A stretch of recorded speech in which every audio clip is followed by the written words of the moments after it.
Our nightmare is finally over and the good guys won. We owe a debt of gratitude to all of the first responders for their tireless and dedicated efforts in bringing this fugitive to justice.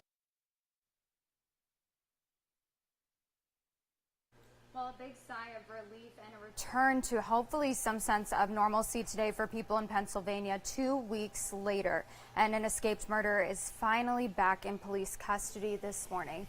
Thanks for joining us for this 13 Plus FastCast. I'm Anna Orsini. And I'm Carson Courier. We hope you're having a great Wednesday so far. We are following that breaking news. I know Anna and I, that started early this morning. We got the report that there was going to be a media briefing about exactly how this whole capture went down. I know it happened really early in the morning. It did, and it was one of those things. I was actually talking to Andrew about it this morning because all last night I was scrolling through Twitter and I was like, how have they not found him yet? 2 weeks in. And people at that point in Pennsylvania were like, we'll go out and get him. So exactly. There was a bond, I believe, for at least $20,000. Yeah. But police, state troopers were the ones who actually kind of started that arrest. Yeah, and it all started actually this morning around 1 o'clock. We know that they detected a heat signal. It was picked up by an aircraft, and at that point, tactical teams started to move into the area.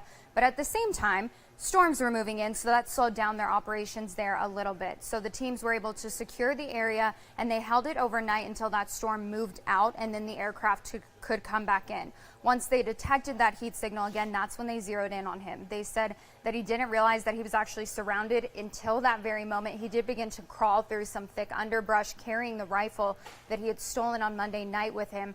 That's when police sent in the hero of this whole thing. They sent in the dog, and that dog was able to get to him. Thankfully, even though he had the rifle, no shots were fired at any point. No officers were hurt. So all things considered, it was a way more peaceful ending than a lot of people were expecting following that 2-week search there in Pennsylvania and following a lot leading up to it. I hope the good people of Pennsylvania, and indeed the folks all across this nation, got a chance to see how government is supposed to work, how law enforcement is supposed to work, where we all come together, where we focus on the mission.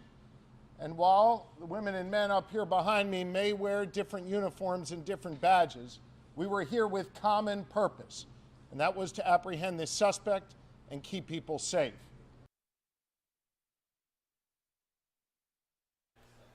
Now, if you remember, Cavalcante was in prison for the brutal stabbing of his ex-girlfriend in front of her children. The county district attorney said one of the first calls they made was to her family, who was scared for their own safety. She said they were so grateful to the men and women who were able to capture him. According to U.S. Marshals, he is also wanted in Brazil for a 2017 homicide. He is now expected to be arraigned on a felony escape charge. During a news conference this morning, police also took the time to thank the community for all of the tips. We know that Cavalcante was seen on numerous cameras, doorbell ring cameras. So they got a big thank you for all the efforts made to find him. And a lot of efforts at that. Thankfully, a relatively happy ending to this story, aside from him, who now has to go back to prison. No law enforcement officers hurt, and people now can feel safe in their own homes in Pennsylvania. Relief, yeah, really. absolutely. I mean, I can't even imagine that feeling. Well, taking a look at our weather now, because that is kind of the big story heading into today here at home. We saw those storms yesterday morning.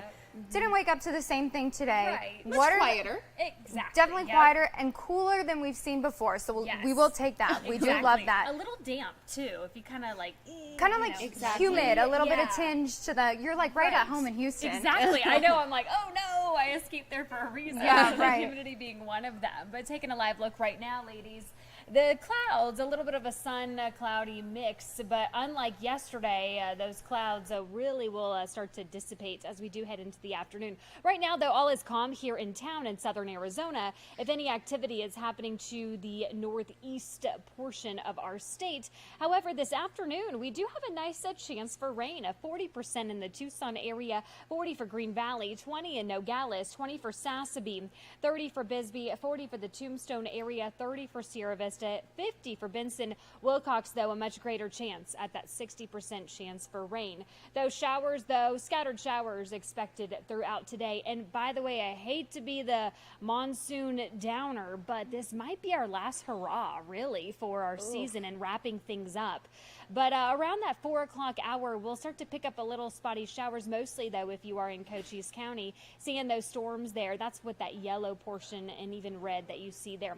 Parts of San Manuel by that 6 o'clock hour, even heading into Metro Tucson, where the Cochise County area will remain on the dry side. But again, a little scattered. We're not expecting a downpour, but impressive numbers, though, that we have seen wrapping up our Tuesday, because yesterday we had quite the rainfall. Look at Oro Valley, more than a half-inch of rain. Also a mammoth near Aver Valley. But the big talker of Bisbee, Douglas area, my goodness, almost 2 inches of rain yesterday. Boy, you guys knocked it out of the park, almost an inch of rain on Mount Lemmon. We were tracking those storms there. Taking a live look to Mamac Hill, though, some folks have been getting their hike on this morning, though, because temperatures not too bad at all. 87 degrees in Tucson, 75 for Sierra Vista, 85 degrees for the Nogales area, 87 for Marana, 71 in Bisbee. We were tracking conditions in the 60s yesterday. It was like, whoa, jackets already. The 90s continue, though, for the rest of our work week, with a slight chance for rain on and off, but again, pretty much wrapping up monsoon. 95 degrees for a high today in Tucson, 89 Sierra Vista, 92 for Nogales, as well as the Douglas area. 20% chance for rain for Nogales and Douglas, 30 for Sierra Vista, a 40% for Tucson.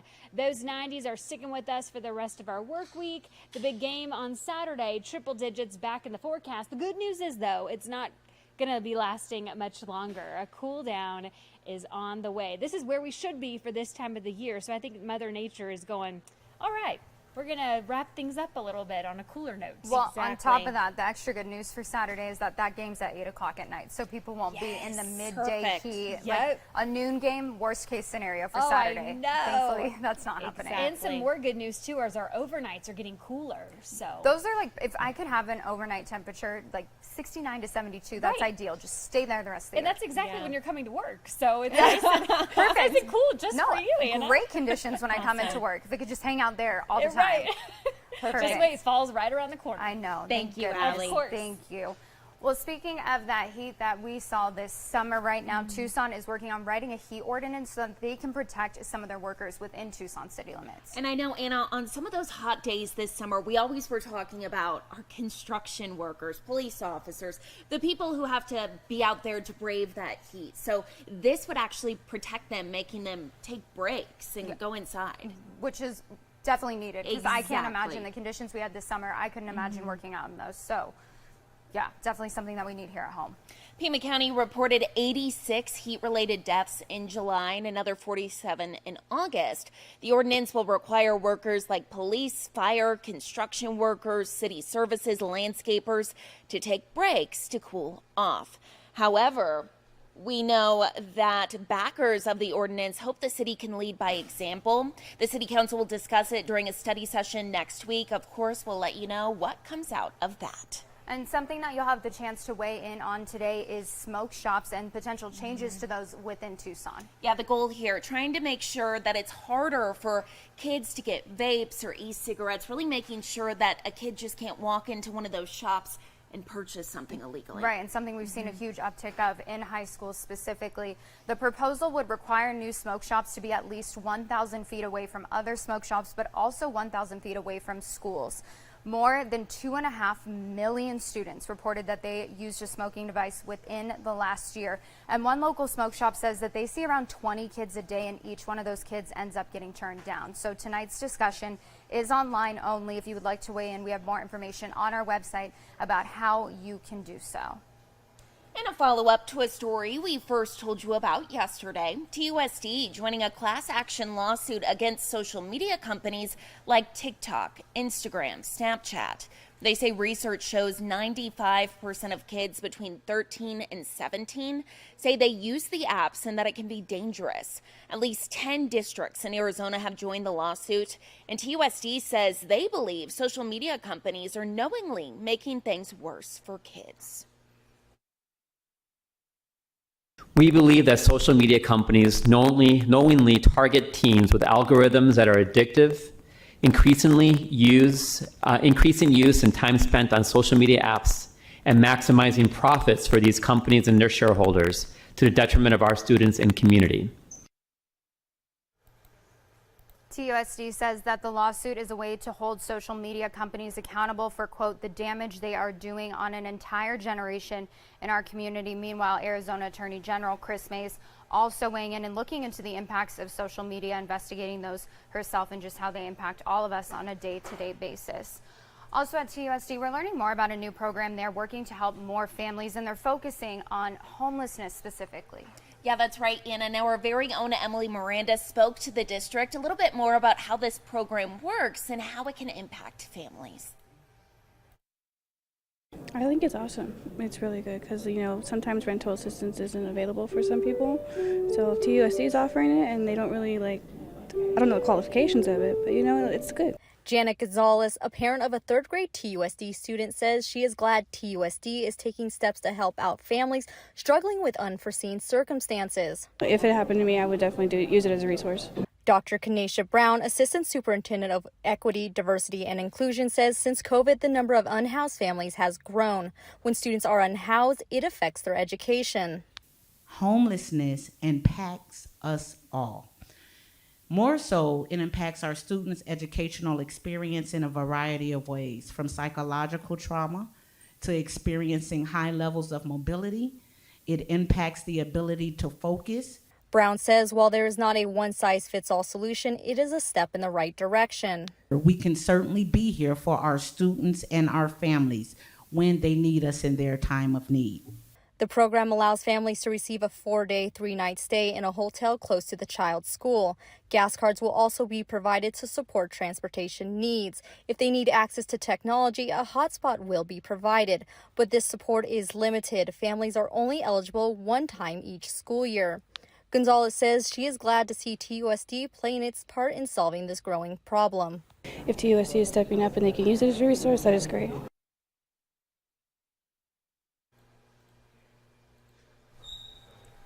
Well, taking a look at what's trending today, a very sweet and full circle moment for a father and son duo. I absolutely love this story. So look at this picture. Goodness. This was taken 30 years ago. As a toddler, Reuben Flowers took that picture. He was posing with his dad, who's a pilot, in an airplane.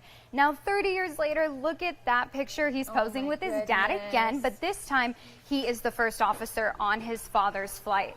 Flowers starting off his career just as his father was about to retire, but thanks to a brief overlap, they were able to fly together for the first and the final time. Okay, I just can't get over how cute that picture is. I know. Can you imagine? I would suspect that the mother, wife of the situation, if that was me, I'd be like, we need those pictures side by side. Those are the only photos in our house, right? I'd be bawling. Cute.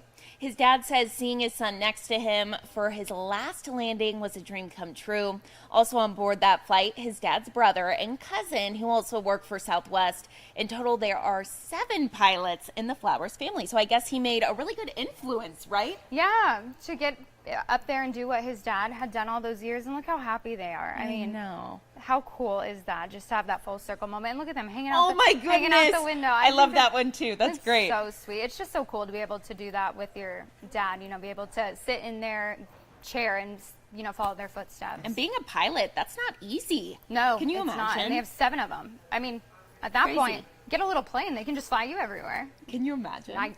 I wish, honestly. Well, taking a look out at Tucson right now, look at those clouds out there. Hopefully those will stick around. Not seeing the same wet conditions that we were yesterday, but we will take any cloud coverage that we can get at this point. Exactly. Hopefully Mother Nature is taking a little bit of a break this morning so she can ramp back up later this evening, give us some showers for really, like Allie said, the last hurrah of monsoon. Those look kind of stormy, do they They not? do. I mean, I'm not a meteorologist, but they look stormy. Exactly.